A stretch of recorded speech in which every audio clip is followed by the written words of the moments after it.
Hey guys, what's happening? It's Dylan here. Hope everyone's doing good.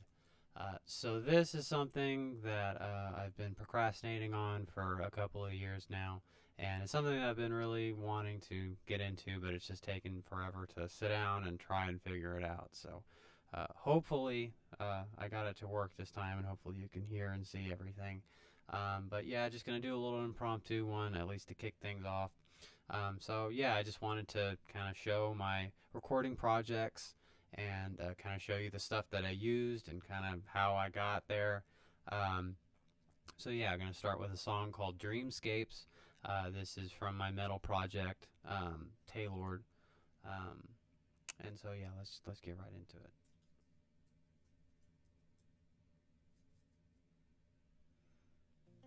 It starts with the clean guitar here.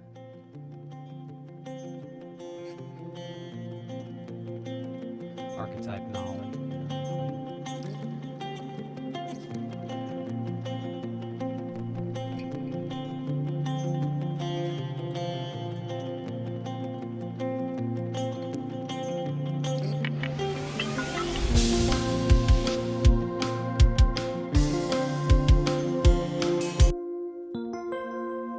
Keyboards there.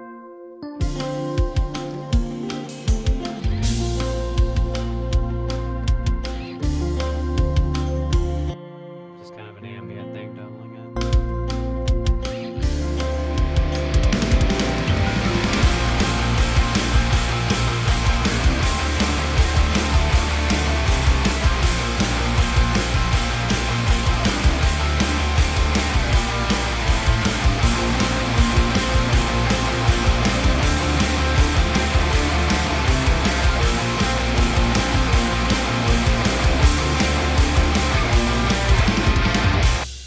So this first chunk here was written in 2016 and sat on it till last year. So yeah, it's pretty cool how just kind of having some time away from an idea, how it can kind of you revisit it with fresh eyes and fresh ears, and it can point you in a new direction.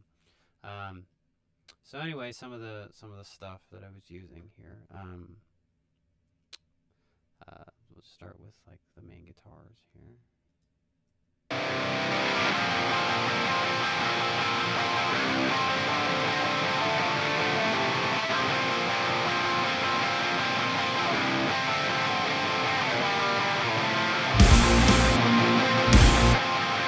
There it is.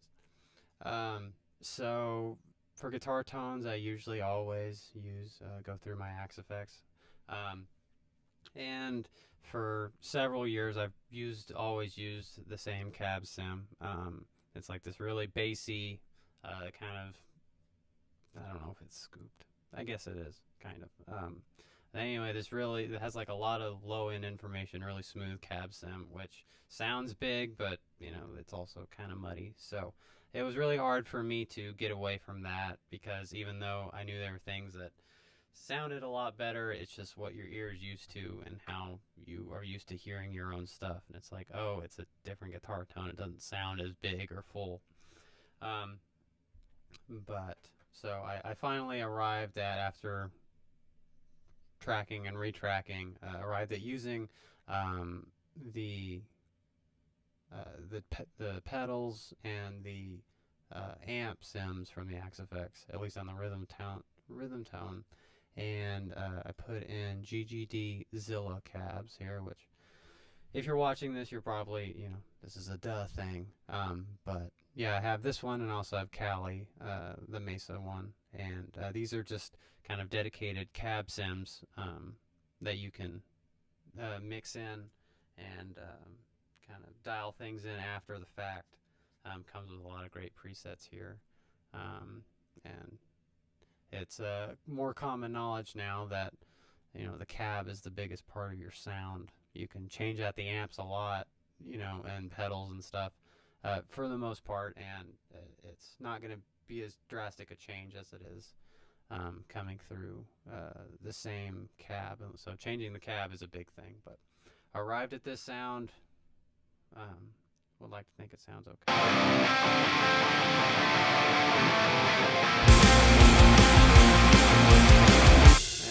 seemed kind of thin, just that, so I doubled it with kind of these lower power chords.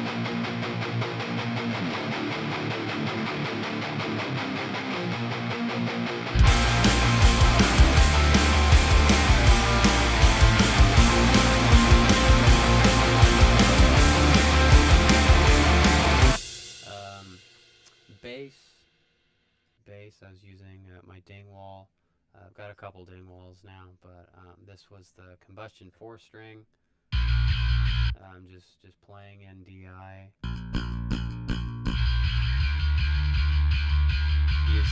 Using Neural DSP Parallax, which is a great kind of one-stop shop for a high gain kind of deal, and it kind of breaks down the sound kind of low, mid, and high, and so you can, most people, rule of thumb is to distort the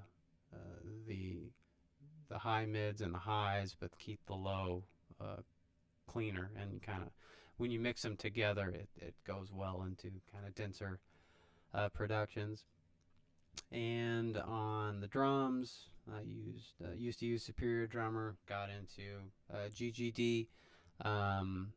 And I used the original Halpern kit on some of the Earth Brothers stuff, and kind of graduated to this P4 kit, which I really like, and kind of experimented with kind of reinforcing some stuff, but looks like that didn't make the final. But yeah, it was. This was what I used to use back in the day, and the snare these snares have a really cool crack to them, but ended up feeling like this was pretty strong on its own, so that's what we went with.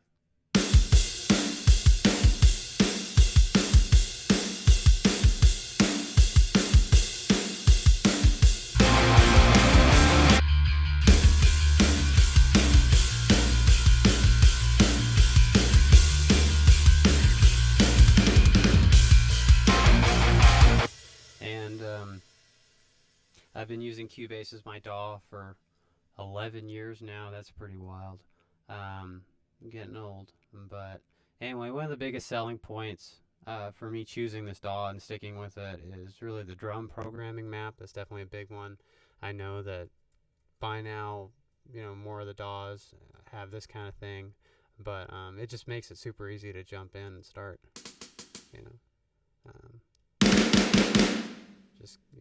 quickly get moving. I remember trying to program in just like a regular piano roll, and every note is a double click, so it's like taking twice as long to punch these things in. But yeah, I know some people are amazing at like playing the drums in on a keyboard or kind of a beat pad, but just clicking them in was the way that I learned, and just kind of copy paste, and then you say, oh, after 8 bars the symbol's going to change or what have you.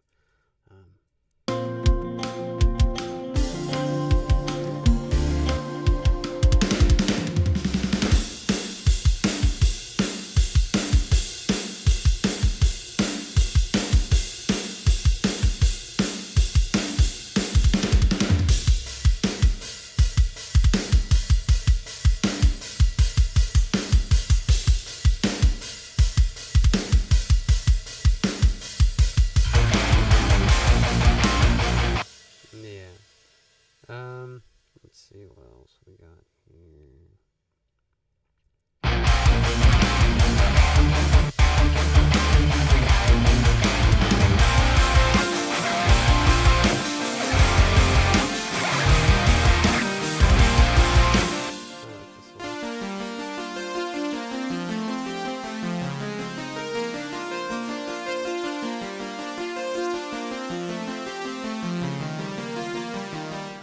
Just having, a handful of cool synth VSTs, that really significantly aids me in the creative process, and just clicking around on a preset, through presets, and finding something that just, like this part was pretty, sparse. But that just gives it a little melody and a little bit of movement.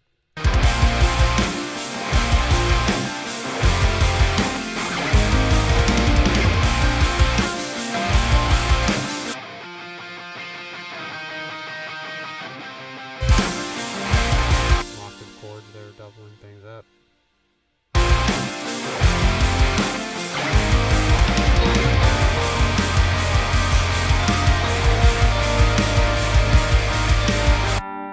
And this is the chorus section here, and I've got this electric kind of Rhodes piano thing backing up clean guitar melody there.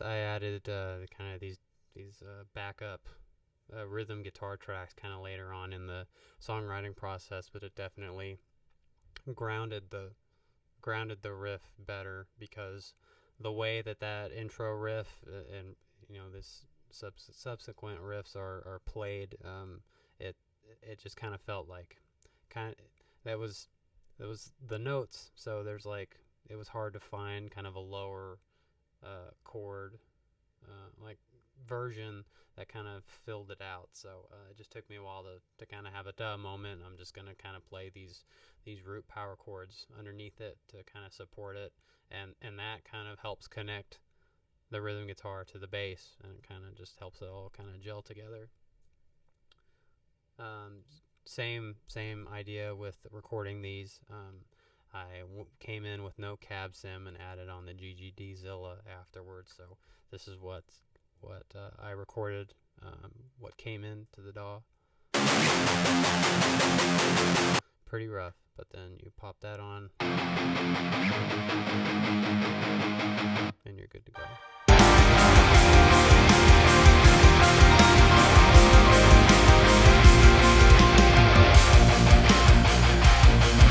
That was the chorus. We're back into verse.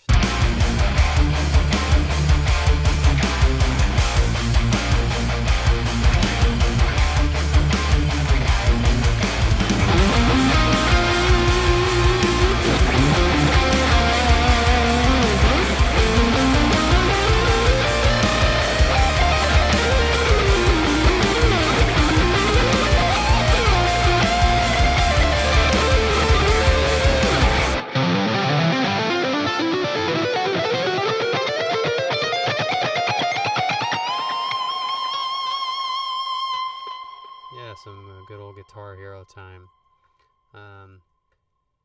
This one was played just direct in, I think.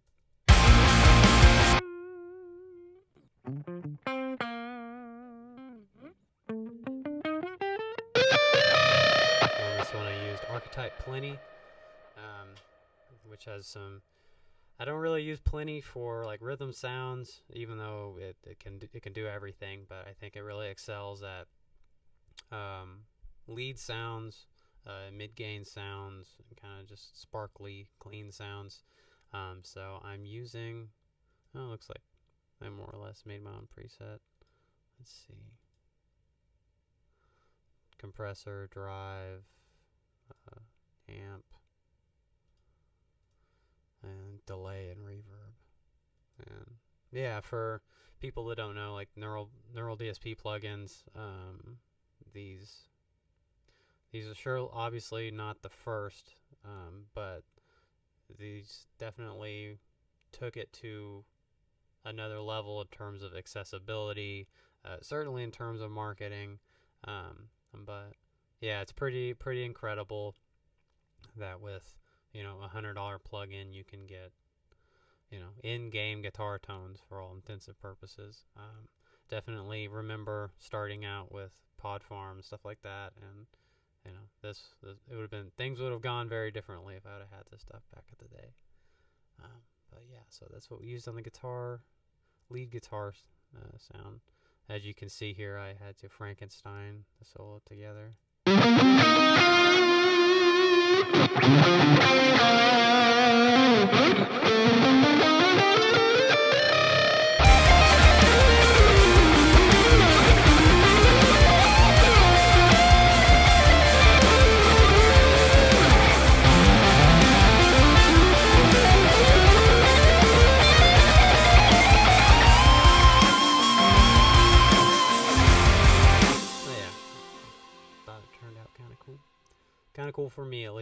And then so we're back into the pre-chorus here.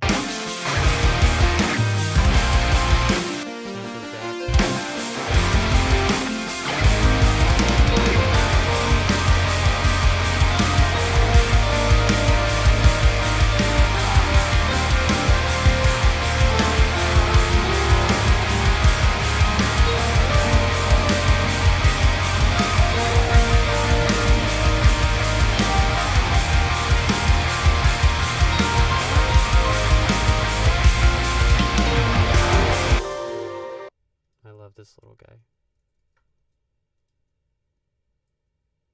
Glitch hero. Just fun little detail there.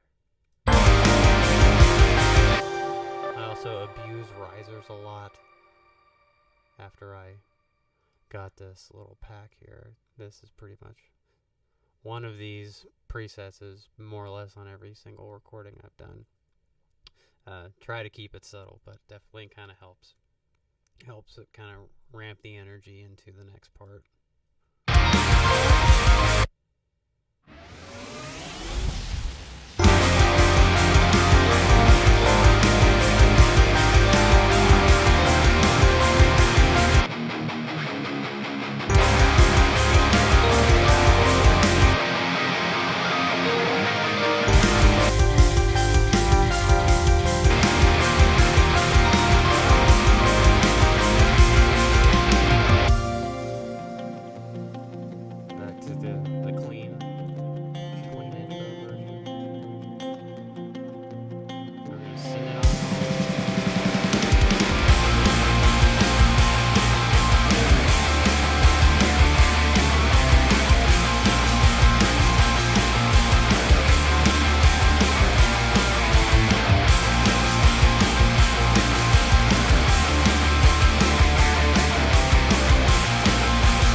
Drum programming, the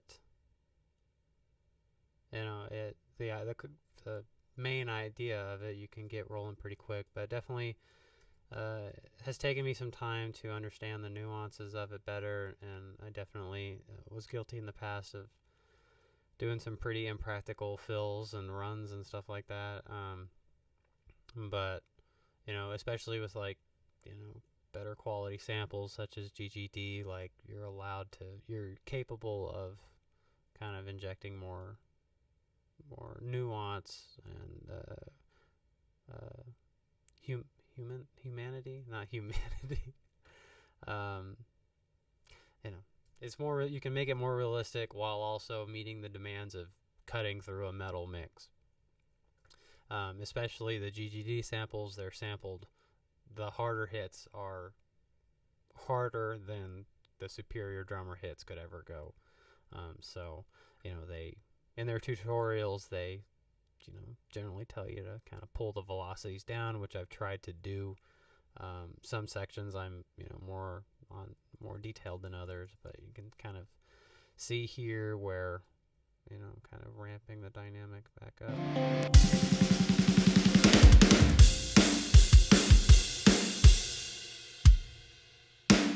It's definitely just good rule of thumb to not have everything balls to the wall all the time. So whatever DAW you're in, you can adjust the velocities. You kind of just have to pull up a velocity map. But yeah, I've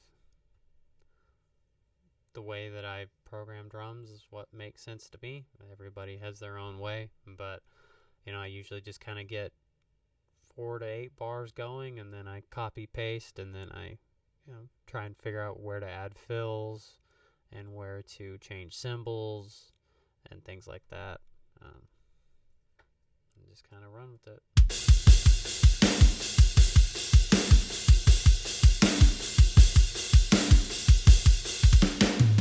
You can see there I kind of pulled some of those velocities down.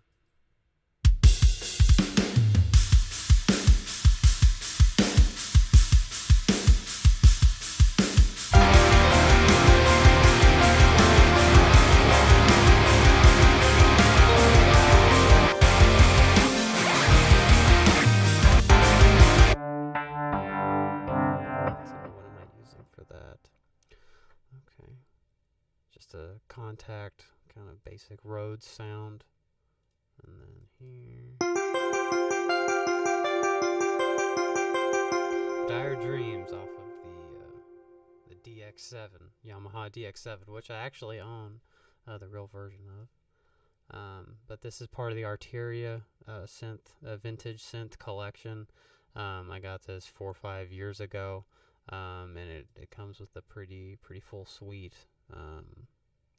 A bunch of Roland units, a bunch of Yamaha units, and a bunch of other, like a Prophet 5, the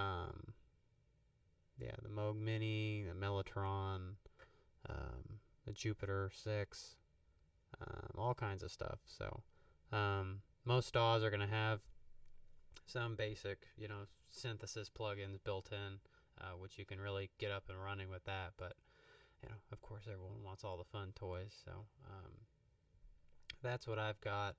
My friend Jared has Omnisphere. That's another in-game synth library that I would like to play around with sometime. But got the Arteria stuff, and it works good for me.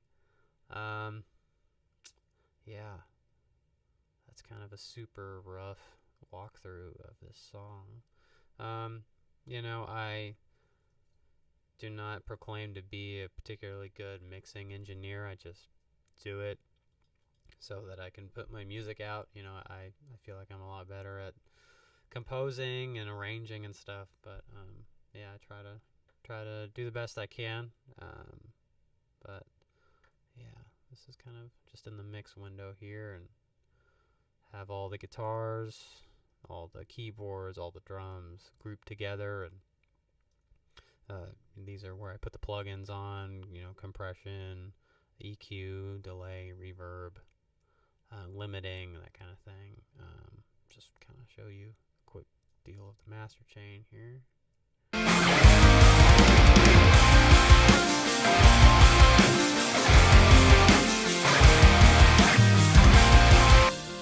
This is a plugin that I just copied from Nolly.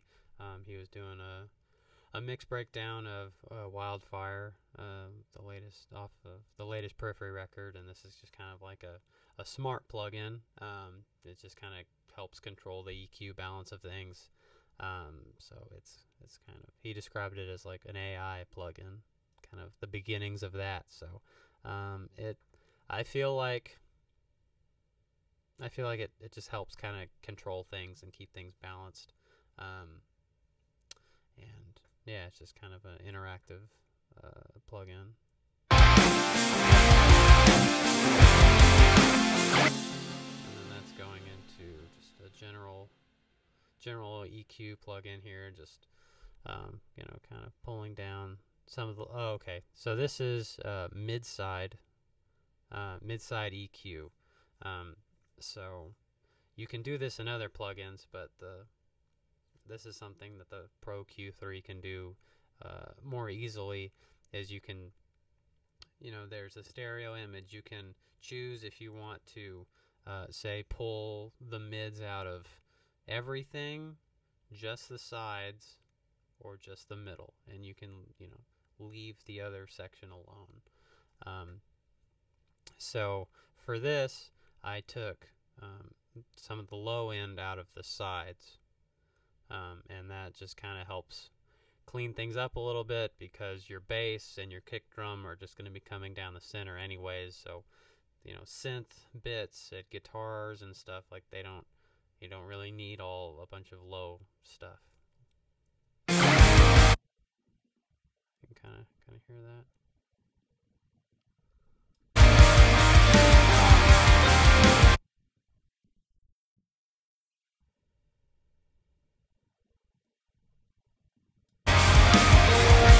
And I think that just kind of helped with kind of cleaning things up a little bit, and not pumping like a fat kid at the gym. That's an inside joke. I was the fat kid pumping at the gym. Anyway, and then just a little bit here to kind of scoop the mix a little bit, honestly. And I feel like that it just sounded better to me to kind of mess with that frequency a little bit. And then looks like I disabled that. So and in some cases I'll add more top end here, but in experimenting with this Goldfoss, I opted to just kind of leave that alone, and just kind of focus on pulling the low end out of the sides. And it's partially because I added a little brightening here. So. And then it goes into a couple of Slate bus compressors. I've had these plugins for several years and only recently attempted to learn how to use them because I just had other things that that I was more comfortable with and knew how they worked. But it's just kind of stacking these on top of each other kind of helps a little bit. You know, if you just have one compressor doing a lot of work, it's harder to make it sound, you know, more, not make it sound so obvious, like it's, you know, clipping or pumping. Just kind of bringing the volume up in smaller increments, I think, is helpful. Another cool thing about the FG Gray here is it has a high pass, so you can avoid the kick drum, which is usually, you know, the low end is where things are going to start pumping when you're turning up the compression. So being able to have the compressor avoid, just kind of not look at the signal that is coming from the kick, helps bring the volume up without the pumping sound. And then just this is a virtual tape machine, and that just kind of gives it just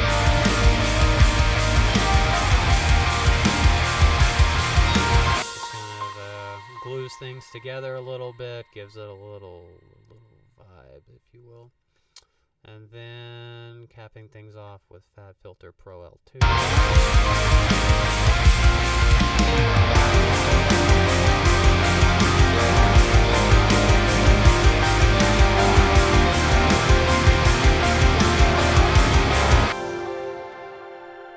I got the Pro L2 not that long ago, but because Fab Filter is having a sale, but pretty easy to use. Limiter there, it sounds pretty good.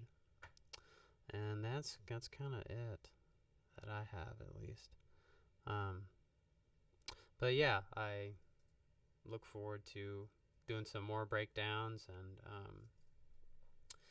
and possibly even, like, you know, doing some live streams of writing songs and kind of going through things. So yeah, definitely, if you have any questions or thoughts or ideas, please reach out. If you made it this far, I certainly appreciate you checking it out, and I, you know, hope that any little bit of knowledge that I have with this stuff, that, you know, I want to share that with you. You know, I always am happy when, you know, I try to help set a friend up with some recording equipment or recording programs, and kind of try and get people started on this, because, you know, this is one of the most, you know, fulfilling things that I've done in life is learn how to record my own music, and as a result write my own music, and be in control of, you know, of what's going on, and be able to just compose this stuff in my bedroom, you know, without having to call in any favors to anybody. And so yeah, I think that's all I got for tonight, but I appreciate you guys, and yeah, look forward to doing the next one, and see you guys soon. Bye bye.